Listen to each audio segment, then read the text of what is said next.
శాఖ జీవీఎంసీలో ఇంకా వైసీపీ హయాంలోని కాంట్రాక్టర్ల హవానే కొనసాగుతోంది. నగరంలో సుందరీకరణ పేరుతో అవసరం లేని పనులు చేస్తూ కోట్ల రూపాయలు దోచేస్తున్నారు.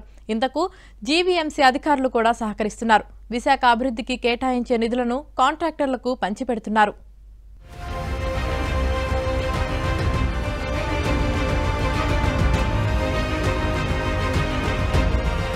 విశాఖ రోజు రోజుకు అభివృద్ధి చెందుతున్న నగరం.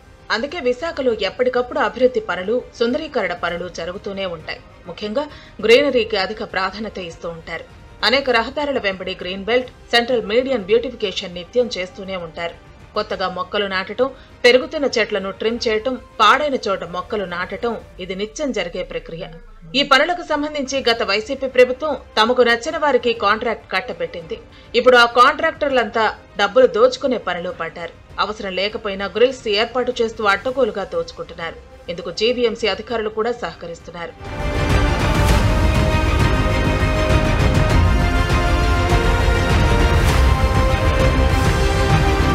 ఈ గ్రీనరీ నగరంలోని ప్రధాన రహదారి వెంబటి ఉన్నటువంటి సెంట్రల్ మీడియన్ గ్రీనరీ. నిజానికి ఈ గ్రీనరీలోకి పశువులు వచ్చి తినటానికి ఆస్కారమే ఉండదు. కానీ పర్మనెంట్ గ్రిల్ వేశారు. గతంలో జాతీయ రహదారి ప్రాంతంలో రోడ్డు పక్కన మొక్కలు నాటారు.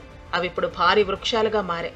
10 నుంచి 30 అడుగుల ఎత్తు పెరిగిన చెట్లకు సంరక్షణ అవసరం లేదు. కానీ ఇలాంటి భారీ చెట్లకు కూడా గ్రిల్ వేస్తున్నారు. కైలాసగిరి బీచ్ రోడ్డు, తాటి చెట్ల పాలెం, మద్దెల పాలెం, సిరిపురం జగదాంబ రోడ్డు ఇలా చాలా చోట్ల పెద్ద పెద్ద చెట్లు ఉన్నా కూడా గ్రిల్స్ ఏర్పాటు చేస్తున్నారు. గత వైసీపీ ప్రభుత్వం గ్రీనరీ డెవలప్మెంట్, సంరక్షణ పనులను ఇంజనీరింగ్ విభాగం అధికారులకు అప్పగించారు. ఇప్పటికీ కూడా నగరంలో మొక్కలు నాటడం నుంచి అన్ని పనులు వాళ్లే చేయిస్తున్నారు. గత ప్రభుత్వ హయాంలోని కాంట్రాక్టర్లకు పనులు అప్పగించి అవసరం లేని పనులు కూడా చేయిస్తూ డబ్బులు దోచుకుంటున్నారనే ఆరోపణలు వస్తున్నాయి. జీవీఎంసీ నిధులను వృధాగా ఖర్చు పెడుతున్నారని పలువురు కార్పొరేటర్లు ఆగ్రహం వ్యక్తం చేస్తున్నారు. కొంతమంది అధికారులు దోచుకోవటానికి పాలక వర్గంలో ఉన్నటువంటి కొంతమంది సభ్యులు ఎవరైతే ఉన్నారో వాళ్ళు దోచిపెట్టడానికి ఇటువంటి కోట్ల రూపాయలు దుర్వినియోగం చేసి కాంట్రాక్టులు ఈ విధంగా చేస్తున్నారు. కానీ సెంట్రల్ మీడియాను పరిరక్షించడానికి పూర్తి స్థాయిలో అక్కడ గార్డెనింగ్ మెయింటెనెన్స్కి ఇస్తున్నాం. ప్రతి ఏటా వాటి మెయింటెనెన్స్ కోసం కోట్ల రూపాయలు వెచ్చిస్తున్నారు. వాళ్ళు ఎలా మెయింటైన్ చేస్తారు? వాళ్ళు లోపలికి వెళ్ళగలుగుతారు. కాంట్రాక్టులకి మెయింటెనెన్స్ డబ్బులు ఇస్తున్నాం, మళ్ళీ గ్రిల్స్ వేయడానికి కాంట్రాక్టర్ మనం కోట్ల రూపాయలు వెచ్చిస్తున్నాం. అక్కడ పరిశుభ్రత పరిరక్షణ చేయడానికి వీలు లేకుండా ఉంది. ఇది పూర్తిగా జీవీఎంసీ నిధులను దుర్వినియోగం చేయటమే. పాలక వర్గం పూర్తి స్థాయిలో సమీక్షించి ఇప్పటికైనా సరైనటువంటి అధికారులు దిశ చర్యలు చేపట్టి ఆ యొక్క సెంట్రల్ మీడియా అన్నింటిలో కూడా బ్యూటిఫికేషన్లో భాగంగా ఏవైతే గ్రిల్స్ ఉన్నాయో గ్రిల్స్ పెట్టకుండా వాళ్ళు ఓపెన్ గా ఉంచితేనే వాటిని పరిరక్షించగలమని చెప్పి భావిస్తున్నాం మేము. రహదారుల పక్కన గ్రీనరీల్లో వాహనదారులు కాసేపు సేద తీరే అవకాశం ఉంటుంది. అయితే గ్రిల్స్ ఏర్పాటుతో అవకాశం లేకుండా పోయింది.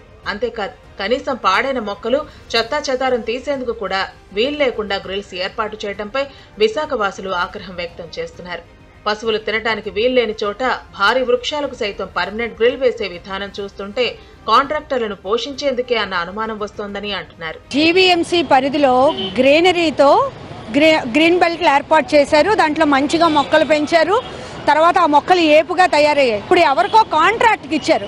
ఆ కాంట్రాక్ట్కి ఇచ్చిన అతను ఆ కాంట్రాక్ట్ పని పూర్తి చేయడం కోసం, డబ్బుల కోసం అవసరం లేని చోటల్లా గ్రిల్స్ వేసేస్తున్నాడు. ఎత్తుగా గ్రిల్స్ వేస్తున్నారు. మళ్ళీ లోపలికి వెళ్ళి ఆ మొక్కల్ని ట్రిమ్ చేయడానికి కానీ, పాడైపోయిన మొక్కల్ని బయటికి తీసుకురావడానికి కానీ ఇలాంటిది ఏమీ సాధ్యం కాలేదు. మొత్తం ప్రజాధనం వృధా అయిపోతుంది. అది ఏం పని చేస్తున్నారో కొంచెం పర్యవేక్షణ ఉండాలి. సరే అధికారులు కాంట్రాక్ట్ ఇచ్చారు, వాళ్ళు గ్రిల్స్ వేస్తున్నారు, అది ఓకే. కానీ అది ప్రజలకు ఉపయోగకరమా? రేపు పొద్దున అక్కడ చెట్టో చేమో పాడైపోతే అది మళ్ళీ రీప్లేస్ చేయగలమా? అలాగే రోడ్డు మధ్యలో ఉన్న మొత్తం ఆ బెల్ట్ అంతా కూడా అలా వేసిస్తే ఏమవుతుంది? అంటే కేవలం డబ్బుల కోసమే కాంట్రాక్ట్సా? ఒక గ్రీనరీ విషయంలోనే కాదు, ఇంకా చాలా చోట్ల ఇప్పటికీ వైసీపీ అనుచరులు, కాంట్రాక్టర్ల హవా కొనసాగుతుందని, అలాంటి వారిపై చర్యలు తీసుకోవాలని ప్రజలు కోరుతున్నారు.